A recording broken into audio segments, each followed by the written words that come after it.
ইফতারি লইয়া বইছে, বুট, মুড়ি, পেঁয়াজু, আলুর চপ, বেগুনি, আপেল, আঙ্গুর, আনার, মালটা, আরো যদি কিছু থাকে এই সব লইয়া বইছে।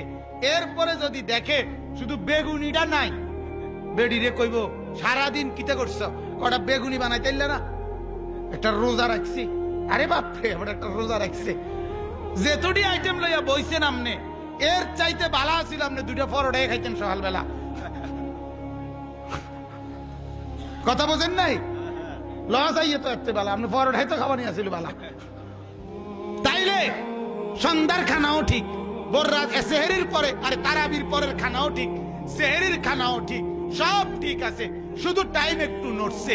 নাইলে মিথ্যা, চুরি, ডাকাতি, জিনা, বেবিচার, মদ, জুয়া, অবৈধ রোজগার, ঠকানো, প্রতারণা করা সব আগের মতো। তাইলে এটা আল্লাহর মহব্বত, রাসূলের মহব্বত,